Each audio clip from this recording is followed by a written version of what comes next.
1941-এর 1 September আর 1942-এর 2 September, এই টানা সময় ধরে সারা বিশ্বের আলোড়ন তৈরি করা দ্বিতীয় বিশ্বযুদ্ধ সংগঠিত হয়েছে। মেদিনীপুর ছিল স্বাধীনতা সংগ্রামের তীর্থভূমি, কিন্তু একই সঙ্গে সাক্ষী ছিল দ্বিতীয় বিশ্বযুদ্ধেরও। আইআইটি ক্যাম্পাসে ছিল আমেরিকান আর্মির, আমেরিকান এয়ারফোর্সের হেডকোয়ার্টার। তার অধীনে নিয়ন্ত্রিত হতো অবিভক্ত মেদিনীপুরের একাধিক বিমান ঘাঁটি বা যুদ্ধ বিমান ঘাঁটি, আর সেই বিমান ঘাঁটিগুলির মধ্য দিয়ে বোমারু বিমানে তোলা হতো শক্তিশালী সব বোমা বা বিস্ফোরক, যার কেন্দ্রবিন্দুতে ছিল অন্যতম দুটি ঘর। পৃথিবী বিখ্যাত সেই বিশ্বযুদ্ধের সময়কার দুটি বোমাঘর এখনো থেকে গিয়েছে। আজ আমরা ঠিক ভারতবর্ষের স্বাধীনতার ৭৭ বছর পরেও আমরা এখানে উপস্থিত হয়েছি দ্বিতীয় বিশ্বযুদ্ধের সেই অতীতের স্মৃতি রোমন্থন করার জন্য এবং আপনাদের সামনে তুলে ধরার জন্য কি ছিল সেই বোমাঘর, তার বৈশিষ্ট্য কেমন ছিল। তবে এখন সেই বোমাঘর রূপ নিয়েছে একটি অন্য সংগঠনে। হিজলি বিবেকানন্দ সংঘ নাম নিয়ে আত্মপ্রকাশ করেছে। এখন বোমা নেই, সাংস্কৃতিক নানান উপকরণ দিয়েই এই সংঘ পরিচালিত হয়।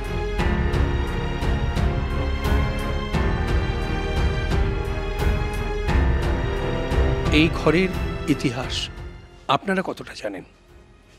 এই ঘরের ইতিহাস বলতে, এই সোসাইটি যখন এখানে পত্তন হয় 1951 সালে, আইআইটির পরবর্তীকালে এখানে আইআইটি, রেলওয়ের এমপ্লয়ি এদেরকে নিয়ে এই সোসাইটি, যেটা হিজলি কোঅপারেটিভ সোসাইটি, এটা এখানে পত্তন হয়। তখন এখানে অল্প অল্প বাড়ি ঘরদোর ছিল, অনেক বাড়ি জায়গা ফাঁকা জঙ্গল হিসেবেই পড়েছিল, মূলত শাল গাছের জঙ্গল ছিল। তার মধ্যে এই বিল্ডিংটা জঙ্গলের মধ্যে পরিত্যক্ত অবস্থায় পড়েছিল।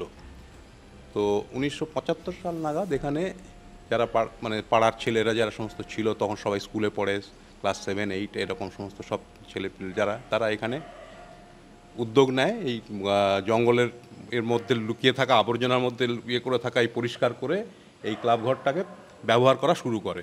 তো তার জন্য তখন যে সোসাইটির যারা কর্মকর্তা ছিলেন তাদের সঙ্গে একটু খানিকটা আন্দোলন গোছের মাধ্যমে তারপরে ক্লাব এটাকে পায়, দিয়ে এটাকে পুরো পরিষ্কার পরিচ্ছন্ন করে ঘরটাকে, জাস্ট এই বিল্ডিংটুকুই ছিল।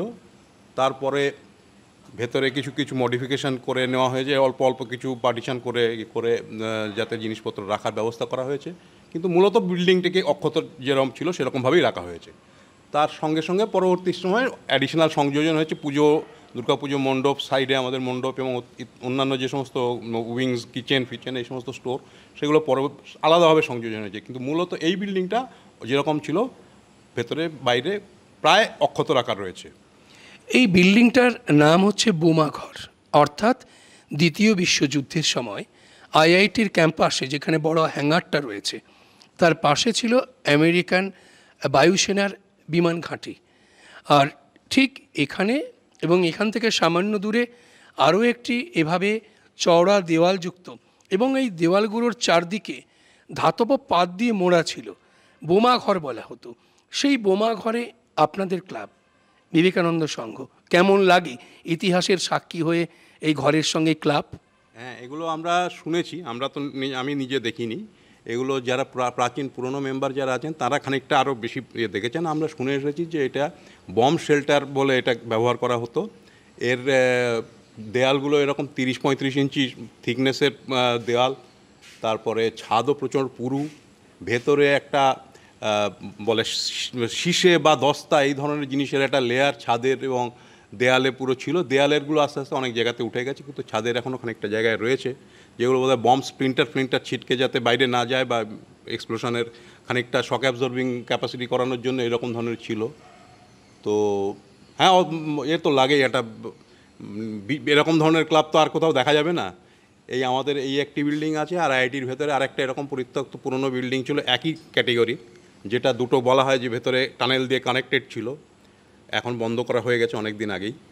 তো সেটাকে এখন সেটাকে কোয়ার্টার হিসেবে কনভার্ট করে আইআইটি ব্যবহার করে, একটি বা দুটি কোয়ার্টারে সেটাকে ব্যবহার করা হয়েছে। আর এটি একটি আছে যেটি আমাদের সোসাইটির মধ্যে বিবেকানন্দ সংঘ হিসেবে এটা চলছে 1975 সাল থেকে, 77 সাল থেকে এখানে রেজিস্ট্রেশন করে ক্লাব রেজিস্টার্ড করে ক্লাব চলছে। 76 সাল থেকে এখানে দুর্গাপুজো চলছে। এবারে আমাদের 48তম দুর্গাপুজো হবে এখানে। আগামী 2 বছর পরে 50 বছর হতে যাচ্ছে পুজোর। ক্লাবের বয়সও প্রায় 50 হতে আসলো। ভালো লাগে। একেবারে ঠিক তাই। বোমাঘর যার নাম, তার পাল্টে এখন হয়েছে বিবেকানন্দ, হিজলি বিবেকানন্দ সংঘ।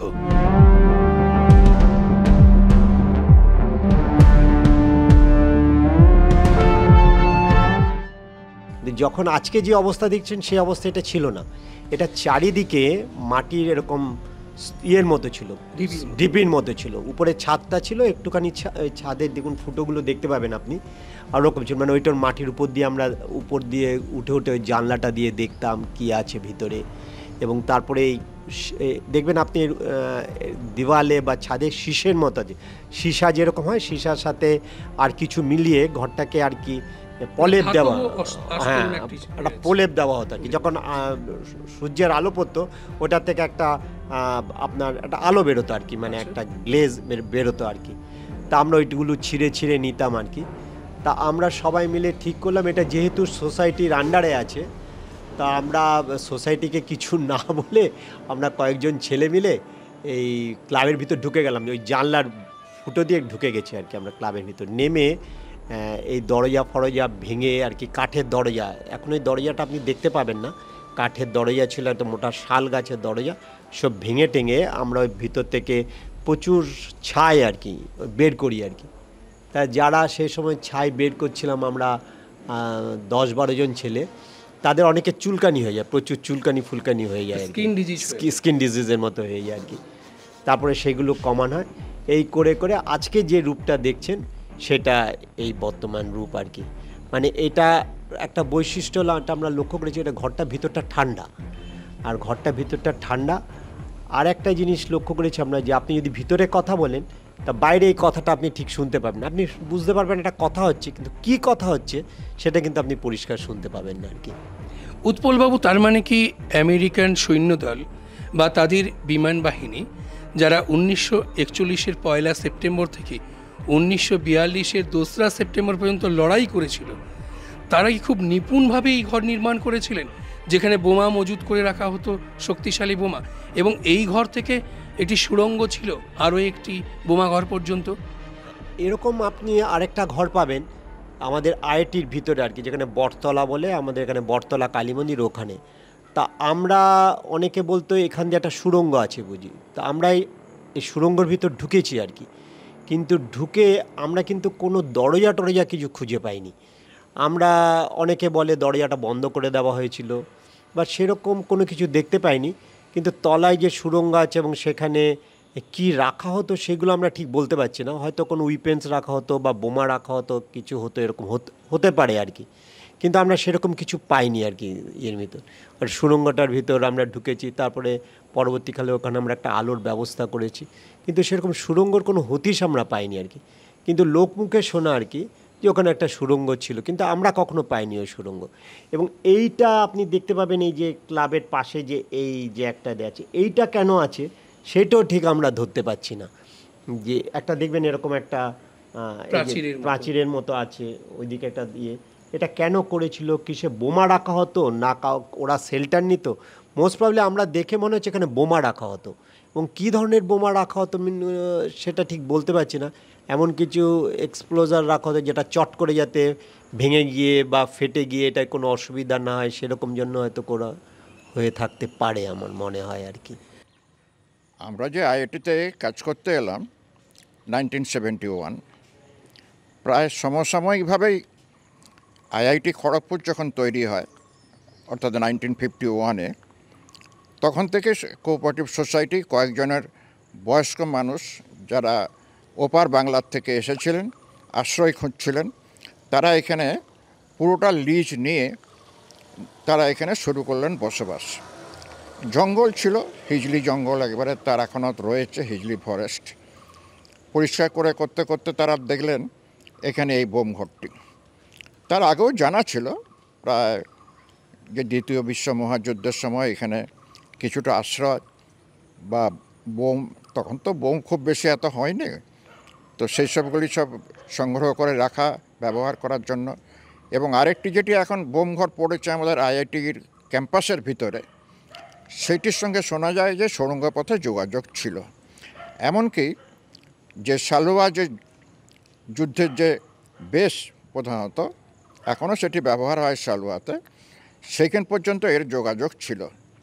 একবারে এখনও প্রমাণ সেভাবে সংগ্রহ করা হয়নি বা কেউ উদ্যোগ নিয়ে করেননি। তো সেইভাবে এটাকে আমরা তখন এসে শুনেছি, কৌতূহলবশত এইসব জায়গায় দেখতে এসেছি। যদিও আইআইটি ক্যাম্পাসের ভিতরে কোয়ার্টারে বাস করতাম, কিন্তু এইসব জায়গায় ঘুরতে আসা, দেখতে আসা। তৈরি হয়ে গেছিলো হিজলি হাই স্কুল, সবচেয়ে পুরনো স্কুল একটি। সেইখানে এর মধ্যেই এইখানে অনেকে যারা বসবাস করছিলেন তাদের ছেলে মেয়েদের পড়াতেন। সব মিলিয়ে তখন আস্তে আস্তে এলাকাটা গড়ে উঠছে। বসতি স্বভাবতই খুব ছিল কম।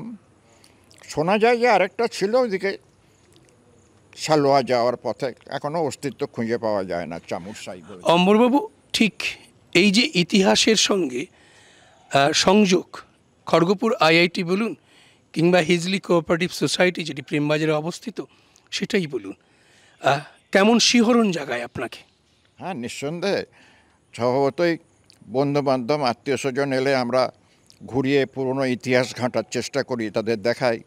বিশেষত যারা অল্প বয়স্ক, আস্তে আস্তে যাতে তারা একটা নিজের দেশের নিজের সমস্ত ইতিহাস জানতে পারে এবং চোখের সামনে এগুলো দেখলে তার আগ্রহ উৎসাহ বাড়বে, সেই হিসেবে তো আমরা নিয়েই আসি। বিশেষ করে যেটা আইআইটির ভিতরে এখন হিজলি ডিটেনশন ক্যাম্প, সেইখানটাই নিয়ে গিয়ে বিভিন্নভাবে তাদের বলা হয়, বোঝানো হয় এবং আমাদের স্বাধীনতা সংগ্রামীদের সম্মান করার জন্য সেইভাবে উদ্বুদ্ধও করা হয়।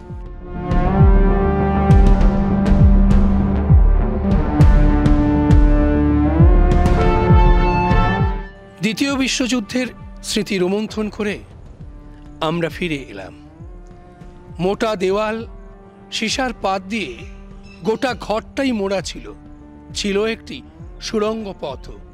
সেই সুড়ঙ্গ পথ দিয়ে গবেষকদের অনুমান ঠিক ট্রেতে করে বোমাগুলোকে পৌঁছে দেওয়া হতো হ্যাঙ্গারের কাছে, আর সেখান থেকে সেই বোমাগুলো নিয়ে যাওয়া হতো সালুয়া, পিয়ারডোবা, এমনকি উড়িষ্যার রাসগোবিন্দপুর কিংবা ঝাড়গ্রামের দুধকুণ্ডি, সবগুলো যুদ্ধ বিমান ঘাঁটির নিয়ন্ত্রণ দায়িত্ব ছিল আমেরিকান সৈন্য দলের এবং তার হেডকোয়ার্টার অর্থাৎ খড়গপুর আইআইটির প্রান্তরে অন্তরে যে ঘাঁটি ছিল, সেই ঘাঁটিতে একটি ফলক এখনও সেদিনের সেই দ্বিতীয় বিশ্বযুদ্ধের স্মৃতি বহন করছে।